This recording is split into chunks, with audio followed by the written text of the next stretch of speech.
Clear है ना। चलिए आइए अब हम यहाँ से एक पॉइंट और हम आपको डिस्कस करना चाह रहे हैं, है ना।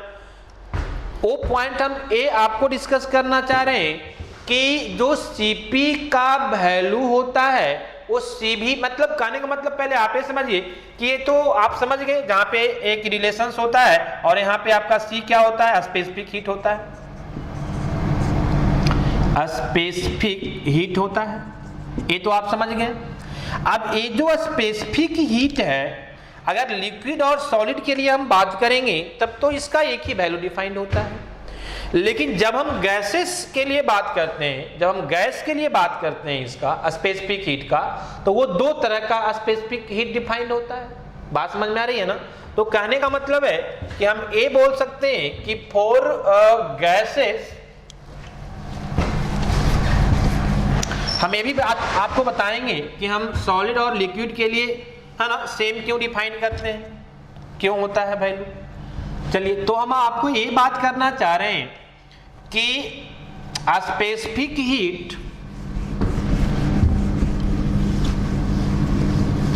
है ना, फॉर गैसेस, है ना, हम ये बात करना चाह रहे हैं कि फॉर गैसेस,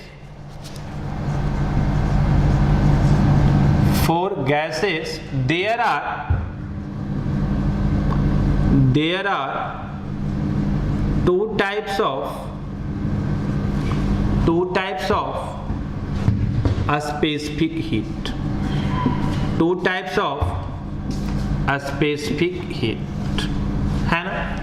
कौन कौन, तो पहला को हम लोग बोलते हैं specific heat at constant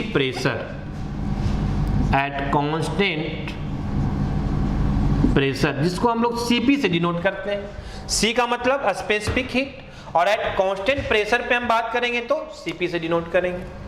second में हम लोग बात करते हैं specific heat at constant volume, जिसको हम लोग सीबी से डिनोट करेंगे। बात समझ में आ रही है ना। तो कहने का मतलब है कि फॉर गैसेस हम लोग दो तरह से बात कर रहे हैं स्पेसिफिक हीट को, एक मेरा सीपी और दूसरा क्या, सीबी। क्लियर है ना। अब आइए इसको थोड़ा सा समझिए, ये सीपी और सीबी क्या है ना। ठीक है, सीपी और सीबी क्या है ना। देखिए यहाँ पे ध्यान दीजिए कि सीपी कब डिफाइन होगा और सीबी कब डिफाइन होगा। तो ये तो आपका डिफिनेशन हो गया कि एट कांस्टेंट प्रेशर पे सीपी और कांस्टेंट वॉल्यूम पे सीबी। लेकिन यहां से आपको समझ में नहीं आएगा, एक तो आपका स्टेटमेंट हो गया, है ना। तो एक कांस्टेंट प्रेशर कब डिफाइंड होता है और कांस्टेंट वॉल्यूम कब डिफाइंड होता है ना। आइए हम आपको बात करते हैं, है ना, समझने की कोशिश करते हैं इसको। ठीक है, तो हम पहले आपको बात कर रहे हैं, है ना, specific heat at constant pressure का। ठीक है, आपको हेडिंग हम दे चुके हैं। सपोज दैट कि यहां पे आप कोई एक सिस्टम ले लीजिए, मान लीजिए कि ये सिलेंडर पिस्टन अरेंजमेंट का सिस्टम है। सिस्टम जो है वो कैसा है, आपका पिस्टन सिलेंडर अरेंजमेंट, ठीक है ना। और दूसरा आप एक सिस्टम यहां पे ले लीजिए,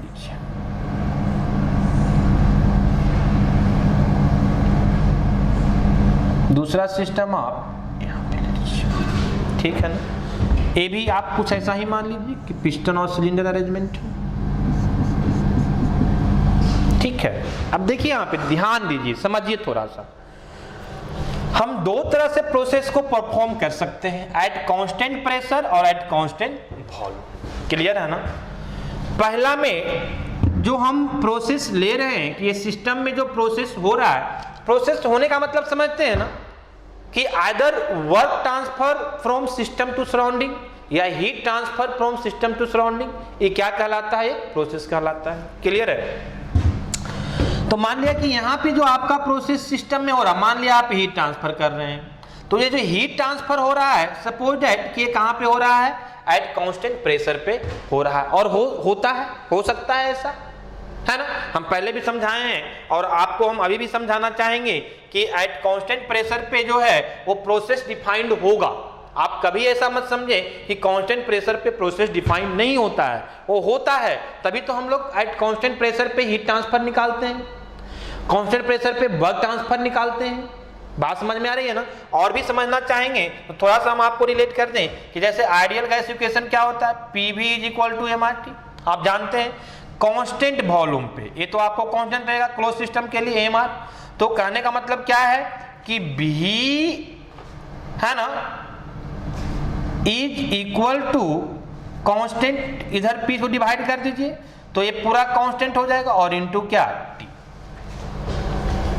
बात समझ में आ रही है। अब यहां से आप बोल सकते हैं कि जो V है आपका दैट इज ए सिस्टम का अंदर का volume directly proportional to temperature. तो हीट ट्रांसफर कर रहे हैं तो आपका टेम्परेचर क्या होगा, राइज होगा, और टेम्परेचर राइज होगा तो आपका वॉल्यूम क्या करेगा, चेंज करेगा। अब वॉल्यूम चेंज किया तो एक स्टेट से दूसरे स्टेट में आया, तो चेंज इन स्टेट ही तो प्रोसेस है। बात समझ में आ गया ना। तो एकदम एक क्लियर माइंड होना चाहिए कि एट कांस्टेंट प्रेशर पे भी प्रोसेस डिफाइंड होगा, है ना। और अगर एट कांस्टेंट प्रेशर पे कोई प्रोसेस डिफाइंड हो रहा है तो यहां पे यूनिट मास ऑफ सब्सटेंस में यूनिट डिग्री टेम्परेचर को राइज करने के लिए जो अमाउंट ऑफ हीट रिक्वायर्ड होगा उसी को हम बोलेंगे क्या, Cp।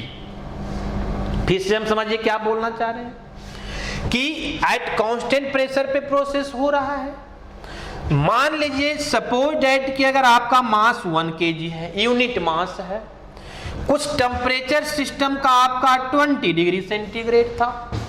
अब जब आप यहां पे हीट सप्लाई कर रहे हैं एट कांस्टेंट प्रेशर पे, तो ये यूनिट मास को यूनिट डिग्री टेम्परेचर डिफरेंस, देखिएगा डिफिनीशन जो हम लिखाए हैं स्पेसिफिक हीट का, ये आप ध्यान दीजिएगा वहां पे कि यूनिट मास ऑफ सब्सटेंस को यूनिट डिग्री टेम्परेचर राइज करने के लिए यूनिट डिग्री टेम्परेचर मतलब 20 से 21 डिग्री सेंटीग्रेड करने के लिए जितना अमाउंट ऑफ हीट रिक्वायर्ड होगा उसी को हम बोलेंगे क्या, specific heat at constant pressure. फिर से समझिए हम क्या बोलना चाह रहे हैं कि हमको डिफिनीशन बोलता है स्पेसिफिक हीट का कि it is amount of heat required to raise the temperature of unit mass of substance to unit degree temperature difference. मतलब यूनिट मास ऑफ सब्सटेंस को यूनिट डिग्री टेम्परेचर राइज करने के लिए जितना अमाउंट ऑफ हीट हमको देना पड़ेगा वो क्या कहलाएगा, स्पेसिफिक हीट कहलाएगा, मतलब C कहलाएगा। लेकिन चूंकि एट कांस्टेंट प्रेशर पे हो रहा है तो हम नाम क्या देंगे, Cp देंगे। क्लियर है यहां तक, क्लियर। चलिए आइए सेकेंड की हम बात करते हैं, है ना। सेकेंड में जो प्रोसेस होना चाहिए वो कैसा होना चाहिए, तो यार कांस्टेंट वॉल्यूम की हम बात कर रहे हैं। तो कांस्टेंट वॉल्यूम मतलब वॉल्यूम कौन सा, यही सिस्टम का वॉल्यूम है।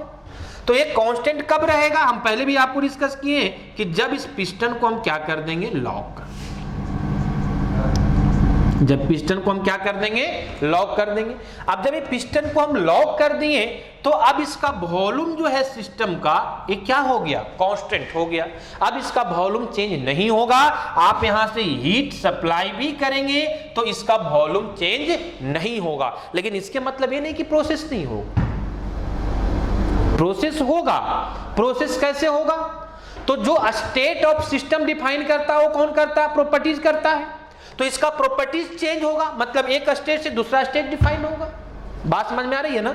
तो प्रोसेस यहां पे भी आपका डिफाइंड होगा। और इस कांस्टेंट वॉल्यूम प्रोसेस पे फिर से वही कॉन्सेप्ट कि यूनिट मास ऑफ सब्सटेंस को, यूनिट मास ऑफ सब्सटेंस को मान लिया टेम्परेचर पहले 20 डिग्री था और इसको 20 से हमको कितना हो गया, 21 डिग्री, 20 से 21 डिग्री सेंटीग्रेड करने में यूनिट मास ऑफ सब्सटेंस को यूनिट डिग्री टेम्परेचर राइज करने के लिए एट कांस्टेंट वॉल्यूम जो हीट हम सप्लाई करेंगे, जो हीट रिक्वायर्ड होगा, that is specific heat at constant volume, that is specific heat at constant volume.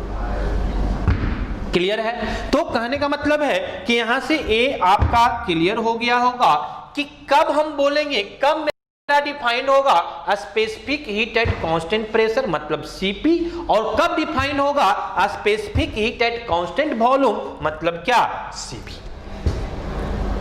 Clear है? तो यहां से 2 पॉइंट मेरा डिफाइन हुआ कि सीपी कब डिफाइन होगा और सीपी कब डिफाइन होगा।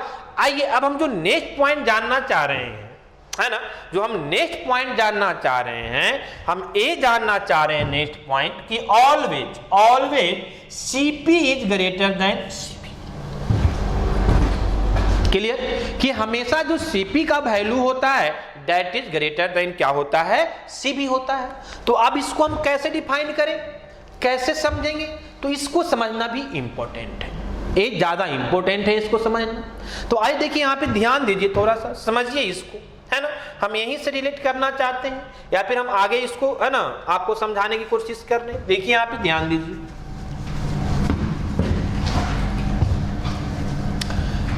हम क्या समझने की कोशिश कर रहे हैं जी कि सीपी ये होता है, ये ऑलवेज होता है। अगर हम बात करेंगे तो हम डेटा आपको आगे लिखा देंगे कि फॉर आइडियल गैस जो सीपी का वैल्यू होता है दैट इज 1.005 किलोजूल पर केजी केल्विन, और जो सीबी का वैल्यू होता है दैट इज 0.717 किलोजूल पर केजी केल्विन। तो ये हम आपको डेटा लिखाएंगे। तो ऑलवेज जो सीपी होता है that is greater then CB, इसी चीज को हम यहां पे समझना चाह रहे हैं। बात समझ में आ रही है? तो देखिए इसको कैसे समझते हैं, ध्यान दीजिए, है ना। देखिए यहां पे सपोज दैट कि ये सिस्टम नंबर 1 है मेरा, फिर से वही कॉन्सेप्ट मान लिया जाए कि ये सिस्टम जो है ये सिलेंडर पिस्टन अरेंजमेंट है। दूसरा सिस्टम मेरा यहां पे है ना, फिर से आपका वही है सिस्टम पिस्टन जो सिलेंडर और पिस्टन अरेंजमेंट। क्लियर है ना? पहला कैसा है, एट कांस्टेंट प्रेशर, पहला सिस्टम में जो प्रोसेस हो रहा है कैसा हो रहा है, एट कांस्टेंट प्रेशर पे, और दूसरा में कैसा हो रहा है, एट कांस्टेंट वॉल्यूम। कब डिफाइन होगा, जब पिस्टन को हम क्या कर देंगे, लॉक कर देंगे। हम पिस्टन को क्या कर दिए, लॉक कर दिए। क्लियर है ना? अब देखिए मान लिया इसमें कुछ गैस है, कुछ सिस्टम का अंदर गैस होगा, है ना, कुछ गैस है, यहां भी कुछ गैस है आपका डिफाइंड होगा। अब क्या कर रहे हैं कि हम दोनों सिस्टम में फिर से हीट सप्लाई कर रहे हैं, यहां भी हम हीट सप्लाई कर रहे हैं और यहां भी हम क्या कर रहे हैं, हीट सप्लाई कर रहे हैं। अब आपको समझने की चीजें ये है, यू हैव टू अंडरस्टूड कि after supply the heat which type of phenomena and what will be happens in this condition, मतलब at constant pressure, and what will be happen and this condition means at constant volume। Clear है ना? तो यहां पे जो है आप देखिए, यहां पे ध्यान दीजिए, यहां पे क्या क्या होगा ये हम समझने की कोशिश करते हैं। तो अगर हम बात करें आपको कांस्टेंट प्रेशर में, तो समझिए यहां पे जब हीट सप्लाई हम करेंगे तो क्या होगा, है ना, तो क्या होगा समझिए, यहां पे ध्यान दीजिए। पहला पॉइंट कि जब हम यहां पे हीट को सप्लाई करेंगे तो मेरा गैस जो है वो एक्सपैंड करना चाहेगा, और जैसे ही वो एक्सपैंड करना चाहेगा तो मेरा जो पिस्टन है, क्योंकि यहां पे आपको हम पहले ही बता चुके हैं कि पिस्टन के ऊपर जो गैस है वो प्रेशर लगाता है, इसको हम गैस प्रेशर के नाम से भी जानते हैं। तो चूंकि गैस एक्सपैंड करेगा तो ये गैस प्रेशर इस पे एग्जर्ट करेगा, तो पिस्टन क्या करेगा, राइज करेगा, और पिस्टन को राइज करने के कारण वहां पे कुछ वर्क डिफाइंड होगा जिसको हम लोग एक्सटर्नल वर्क के नाम से जानेंगे। किस नाम से जानेंगे, एक्सटर्नल वर्क के नाम से जानेंगे। कहीं कहीं इसको एक्सपेंशन वर्क भी बोलता है, ठीक है ना, क्यों, क्योंकि गैस को एक्सपैंड करने के कारण ये डिफाइंड होता है, तो इसको एक्सपेंशन वर्क भी बोलता है और इसको एक्सटर्नल वर्क भी बोलता है। तो कहने का मतलब कि हीट सप्लाई किए तो पहला फेनोमेना क्या हुआ, पहला पॉइंट हमको क्या मिला कि यहाँ पे कुछ एक्सटर्नल वर्क होगा, कुछ एक्सटर्नल वर्क होगा। क्लियर है? चलिए आइए ध्यान दीजिए, यहाँ पे दूसरा पॉइंट क्या होगा जी, तो दूसरा पॉइंट आप समझिए कि यहां पे एक गैस है, गैस का कुछ मॉलिक्यूल्स है, जैसे ही हम यहां पे हीट सप्लाई करेंगे तो इस गैस के मॉलिक्यूल्स का टेम्परेचर राइज कर सकता है, और टेम्परेचर को राइज करने के कारण जो मॉलिक्यूलर एनर्जी होता है गैस का वो बढ़ सकता है, और उस मॉलिक्यूलर एनर्जी को हम लोग इंटरनल एनर्जी के नाम से जानते हैं। इसके बाद हम आपको एक टॉपिक डिस्कस करेंगे, that is internal energy.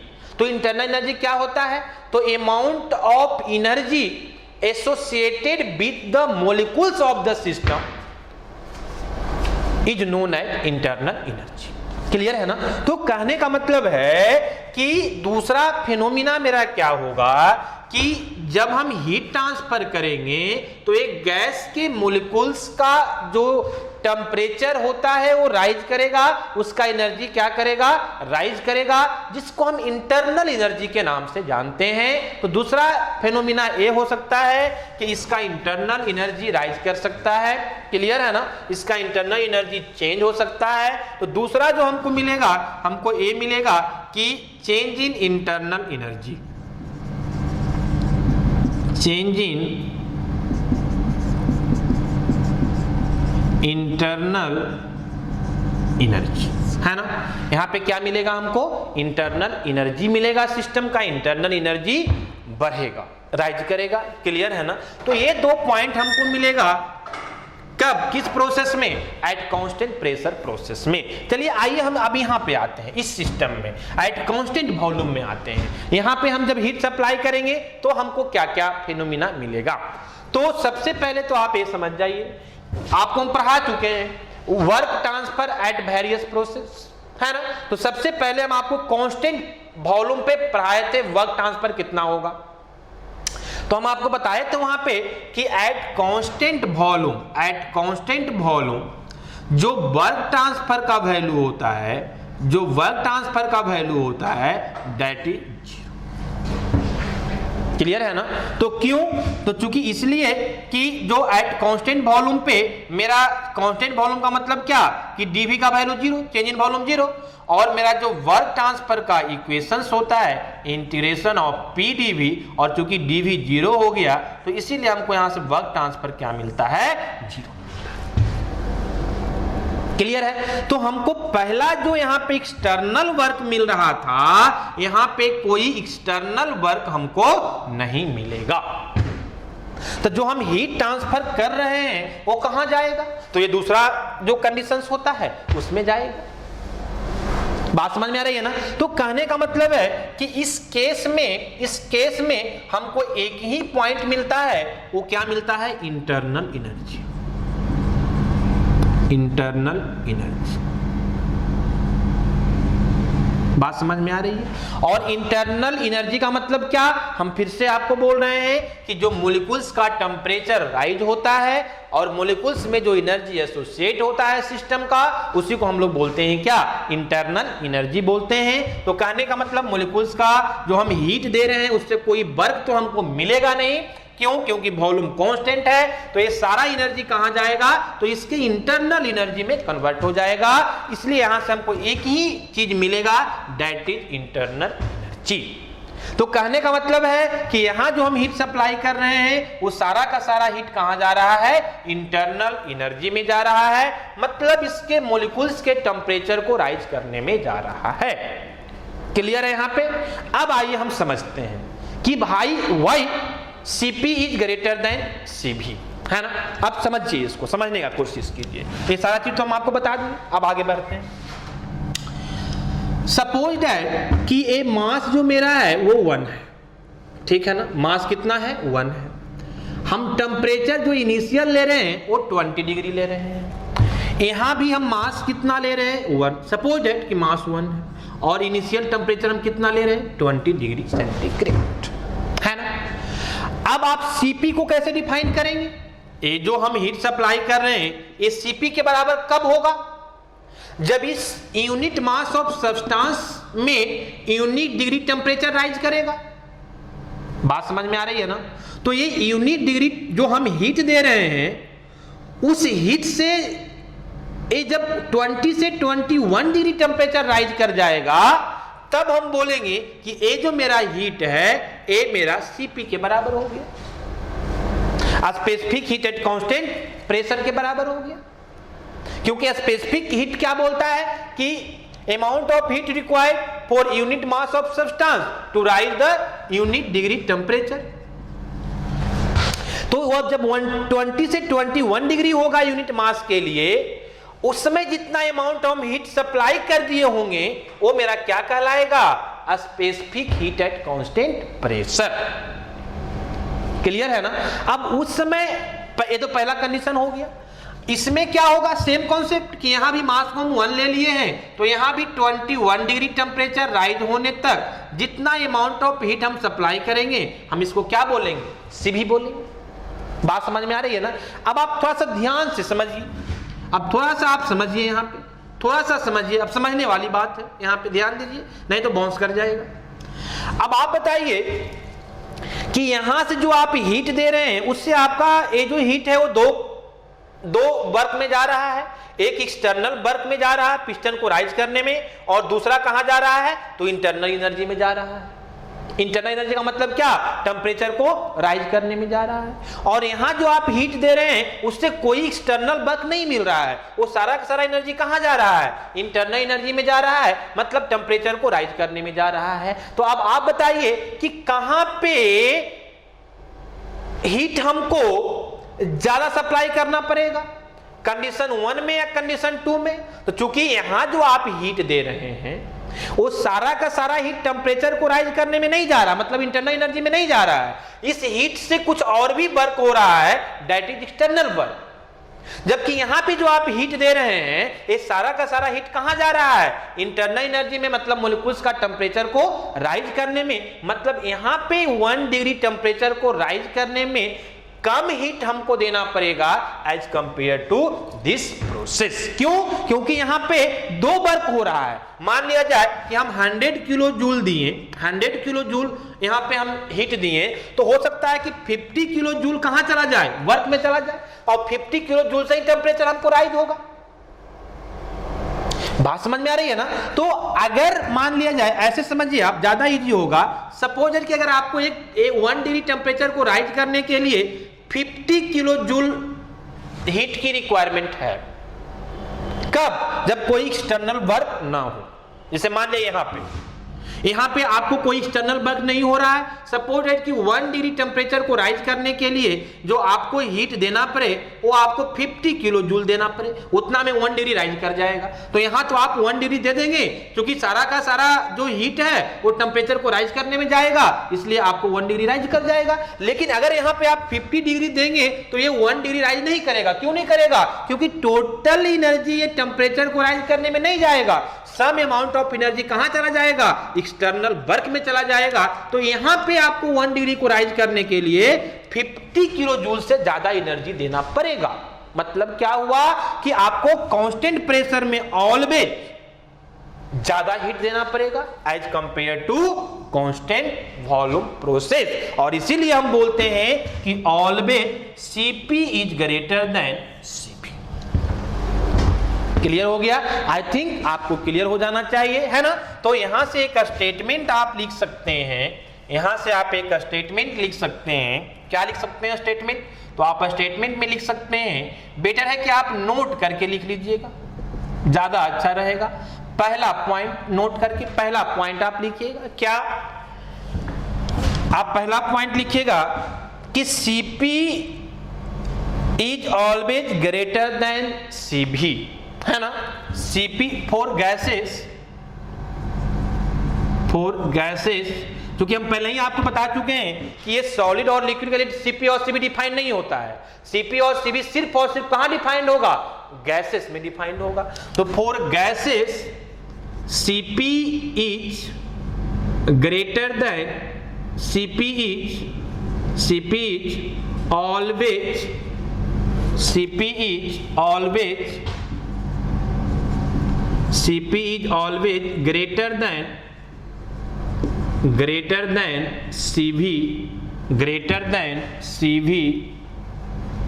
greater than Cv because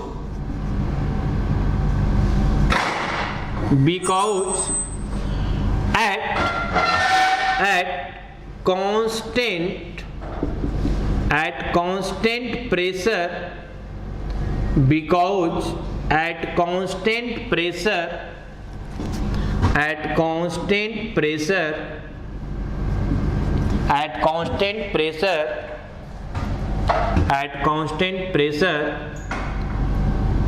Cp induced at constant temperature, Cp induced both क्या induced both क्या induced both external work and internal energy, whereas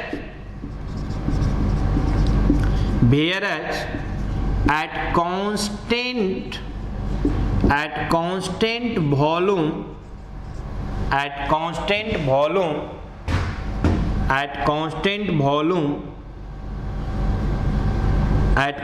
volume there is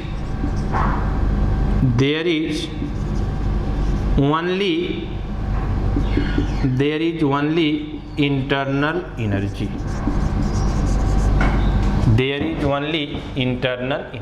है ना।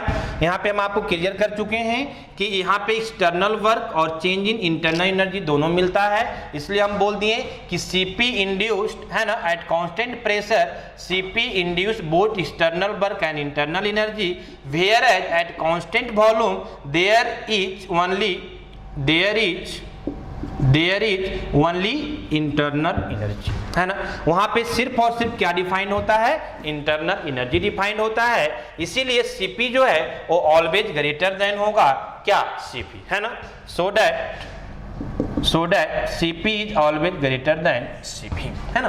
तो ये आपका important point है, आपको ध्यान में रखना है कि Cp is always greater than Cv, और क्यों, जो हम आपको डिस्कस कर दिए हैं डिटेल्स में। अब आइए एक पॉइंट और आपको यहां से जानना है, वो कौन सा पॉइंट है ना। एक पॉइंट और आपको यहां से जानना है ना। अभी जो हम आपको बताएं, है ना, कि जो वैल्यू होता है ना, यहाँ पे जो Cp और Cv का वैल्यू जो डिफाइन हुआ था, तो क्यों डिफाइंड हुआ था, क्योंकि कांस्टेंट प्रेशर में जो है यहाँ पे आपका डिफाइन हुआ था कि जब प्रेशर कांस्टेंट है, जब प्रेशर सिस्टम का कांस्टेंट है, तो गैस जब हीट सप्लाई किए थे तो गैस एक्सपैंड हुआ था, तो एक्सपैंड होने के कारण एक्सटर्नल वर्क मिला था, या इसको हम एक्सपेंशन वर्क भी बोल सकते हैं। बात समझ में आ रही है ना।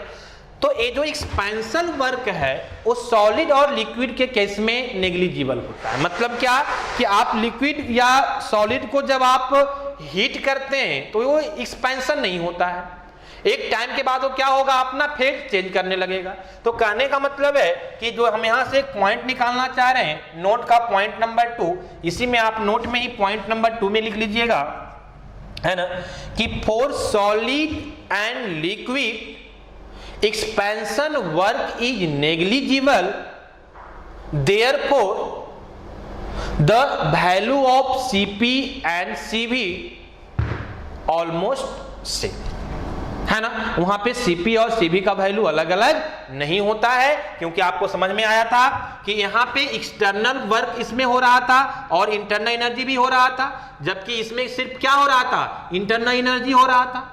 क्लियर है ना। अगर इसमें भी एक्सटर्नल वर्क नहीं होता, इसमें भी सिर्फ इंटरनल एनर्जी डिफाइंड होता, तो अब दोनों का वैल्यू क्या रहता, सेम रहता, Cp और Cv का। तो यही चीज जब हम सॉलिड और लिक्विड में जाते हैं, है ना, तो हम देखते हैं कि वहां पे एक्सपेंशन वर्क नहीं होता है, जो भी हम हीट देते हैं वो सिस्टम के इंटरनल एनर्जी के साथ, है ना, वो सिस्टम के मोलिक्यूल्स के साथ एसोसिएट होता है, मतलब सिर्फ इंटरनल एनर्जी को इंक्रीज करता है, तो वहां पे Cp और Cv का वैल्यू क्या होता है, सेम होता है। तो इसी को हम सेकेंड पॉइंट में आपको ये लिखना चाह रहे थे कि for solid and liquid, for solid and liquid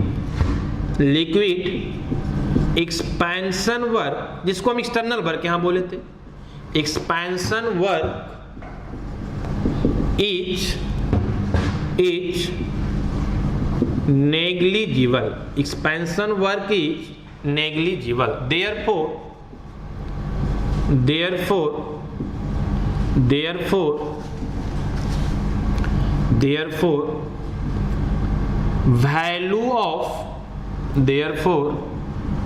value of CP and CV almost same, है ना, ऑलमोस्ट सेम। ठीक है, तो कभी कभी ऑब्जेक्टिव क्वेश्चंस आपको यहाँ से पूछ देता है, तो ये दोनों पॉइंट आप ध्यान में रखिएगा, है ना। बाकी सारा चीज हम आपको एक्सप्लेन कर दिए।